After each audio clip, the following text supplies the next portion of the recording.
j'espère que vous allez bien. Je suis ravie de vous retrouver aujourd'hui dans ce deuxième épisode de mes petits vlogs d'août.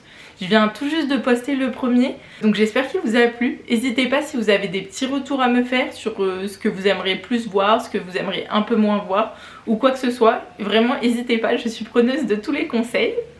En attendant, je vais commencer ce deuxième épisode avec un petit haul de mes acquisitions.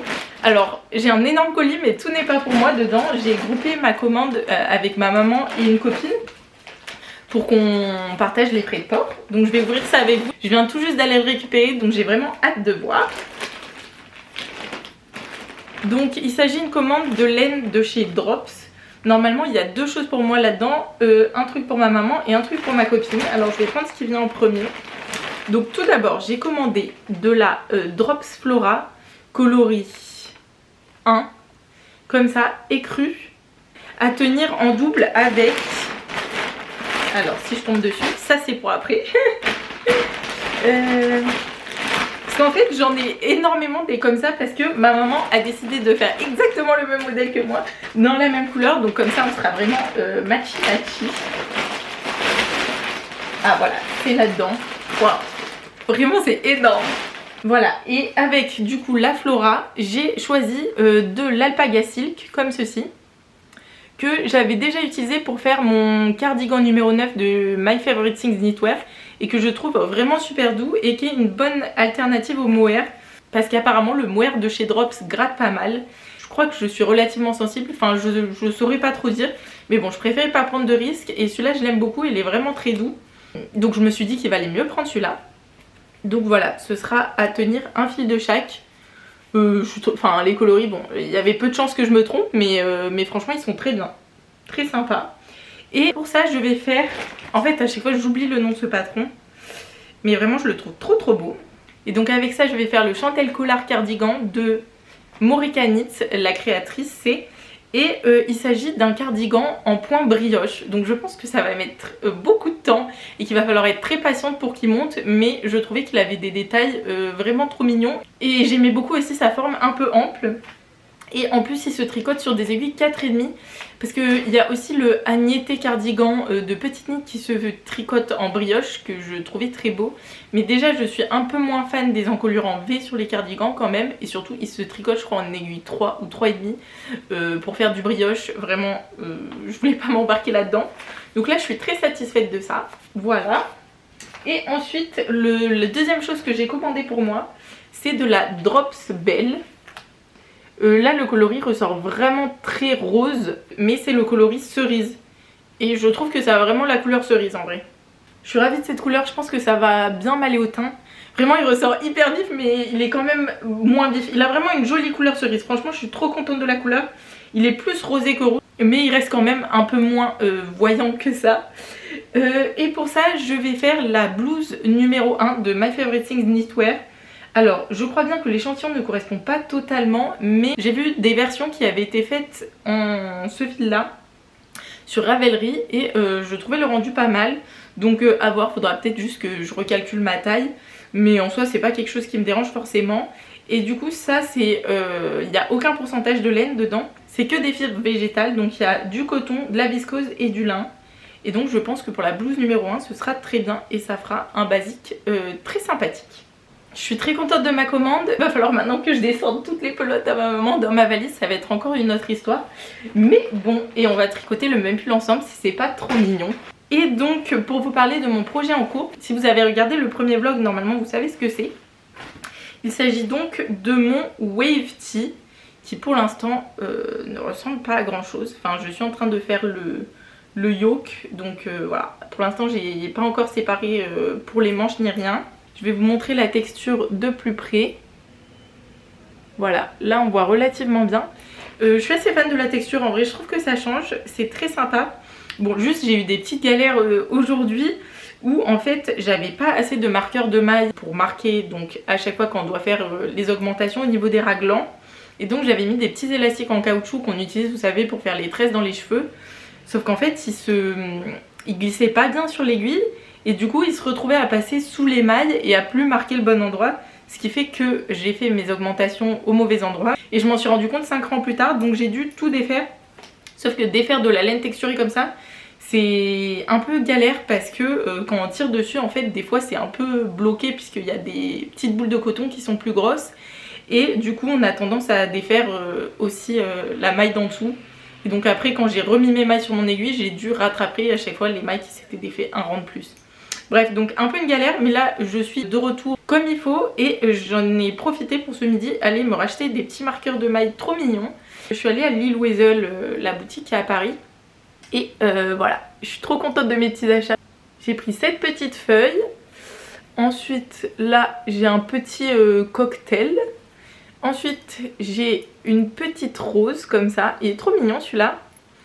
Et finalement, j'ai un petit lapin avec une carotte. Trop chou. Et j'ai aussi pris un trèfle qui ressemble un peu à la feuille qui est là. Donc là maintenant que j'ai réglé tous mes soucis de marqueur de maille et de quoi que ce soit, je vais pouvoir carburer et finir mes augmentations raglan et séparer les manches pour pouvoir continuer le corps.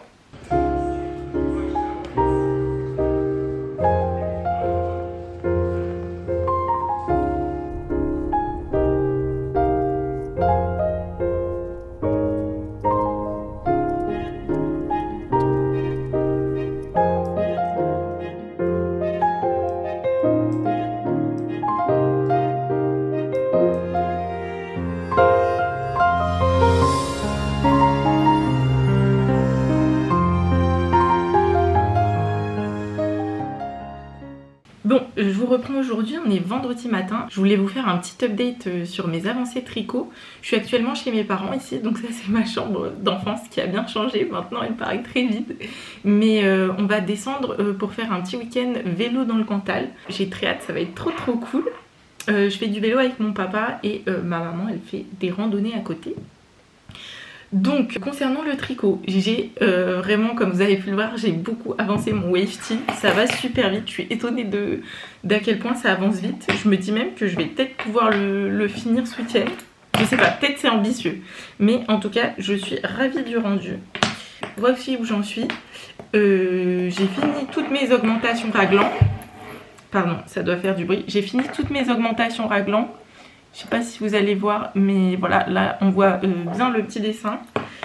Hier matin, je crois, j'ai fini mes augmentations raglan.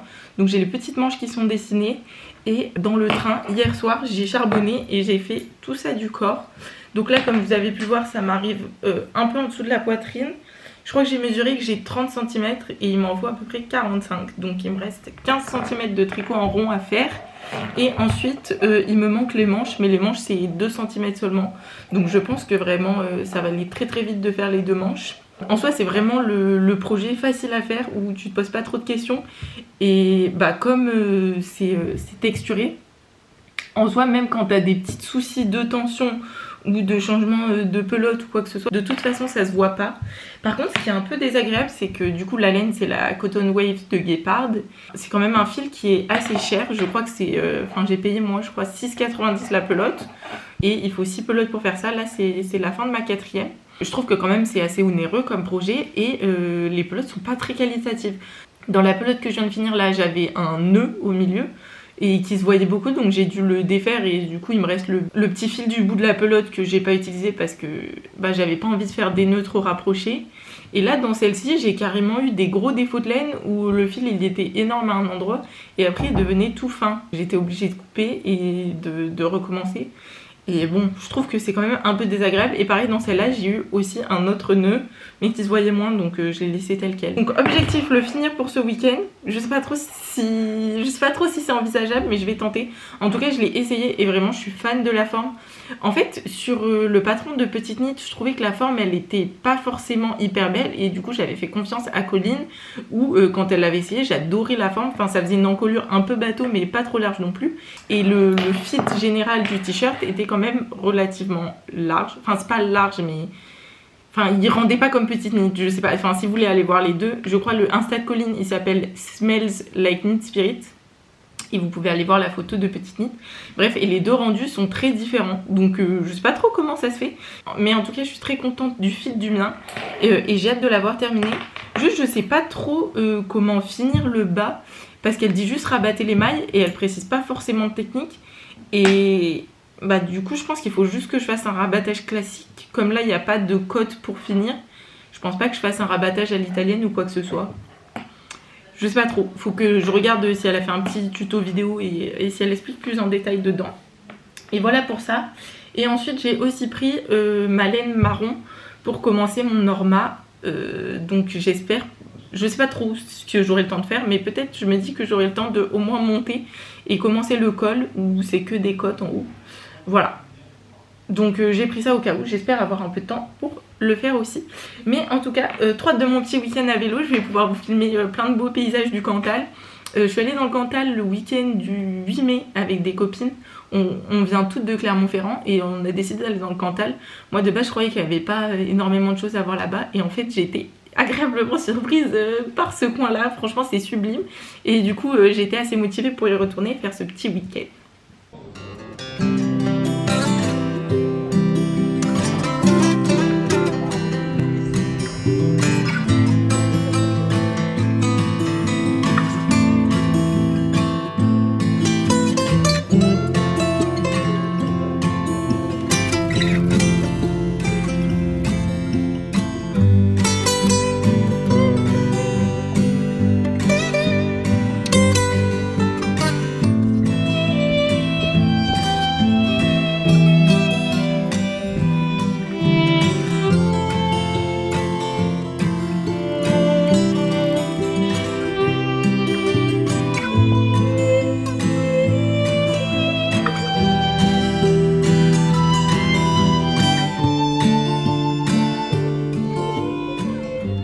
Je viens de vous mettre des petites images du coup du premier jour qu'on a passé dans le Cantal.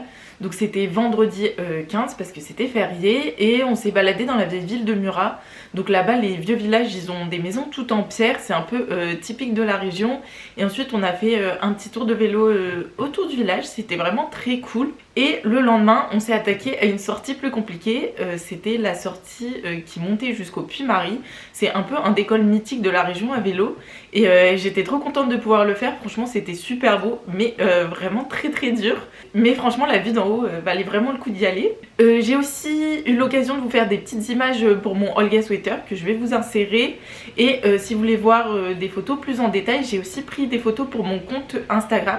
Donc vous pouvez aller voir sur ad-coûte-coûte. Et ensuite le dimanche on a fait une randonnée sur les crêtes et c'était vraiment très très beau. Donc voilà, franchement super week-end.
Comme je l'avais soupçonné, j'ai pu terminer mon wave tee. En vrai je m'y attendais pas trop mais je m'étais dit que c'était possible et en effet franchement c'est allé super vite. Le raglan sur des aiguilles, j'ai tricoté en quoi du coup? En 5 je crois. Ça monte vraiment très très rapidement. Donc voilà mon petit wave tee terminé, comme ceci.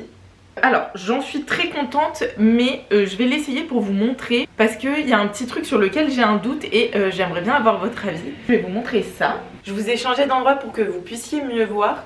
J'ai rentré aucun fil parce que je viens juste de le terminer et je suis pas encore complètement sûre de ce que je veux faire. Mais en gros voilà le rendu. De plus près on a la jolie texture du Cotton Waves que j'aime beaucoup. Et alors j'aime beaucoup la forme, je suis très contente de la longueur.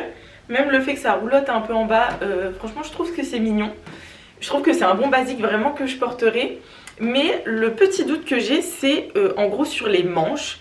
Parce qu'en fait, je me demande si je préférais pas les manches comme elles étaient avant quand je l'ai essayé dans la petite vidéo. Après, on récupère 2 mailles en dessous et on fait 3 cm sur les manches et on rabat. Et je sais pas, est-ce que la forme vous dérange ou pas? Est-ce que vous préférez quand c'était vraiment des micro-manches et que ça arrivait là ou comme ça? J'ai un petit doute. J'ai l'impression, en fait, je sais pas si c'est mon rabattage qui du coup est pas exactement comme il faut et tire un peu et quand je vais le bloquer ça va aller. Mais je sais pas, j'ai l'impression qu'elles ont une forme vraiment arrondie comme ça. Et je me demande si je préférais pas quand elles étaient un peu plus volonté, je sais pas. Je suis en hésitation, je l'ai montré à ma copine. Elle m'a dit que dans tous les cas, elle ça la gênait pas, qu'elle aimait bien comme ça et qu'elle aimait bien avant aussi. Donc c'est vraiment un choix personnel. Mais je suis encore en hésitation sur ce que je vais faire. J'attends vos conseils avec impatience, n'hésitez pas à me dire et je verrai en fonction si je décide soit donc d'enlever les 3 cm de ma manche et de la finir à l'endroit de base, soit de faire que 1 cm et pas 3. Ou sinon, est-ce que c'est mon rabattage qu'il faut que je détende un peu quand je vais le bloquer? Mais en soi, c'est du coton et du lin, donc je suis pas sûre que ça se détende vraiment beaucoup. C'est mes options, je ne sais pas. Mais sinon, à part ça, très contente du rendu de ce petit t-shirt. Pour un projet aussi rapide, je suis ravie. Juste comme il est quand même assez épais, malgré le fait qu'il soit en coton, on peut pas le porter en plein été. Enfin, clairement, c'est plus pour les journées où il fait 20 degrés. Que les journées où il en fait 27. Bon, je le garde porté pour vous faire la petite conclusion. J'ai aussi eu le temps de commencer mon Norma. Je suis assez contente de tout ce que j'ai réussi à faire cette semaine. Franchement, la productivité était au rendez-vous. Je pensais pas avoir le temps de faire autant de choses, mais voilà, trop contente. J'ai démarré le col qui rend comme ceci. Là, il doit me rester un rang du col roulé, donc de mon Norma. Que je fais dans la laine recommandée de chez Isager, donc Isager Tweed et le mohair de chez Isager qui doit s'appeler Silk Mohair, quelque chose comme ça.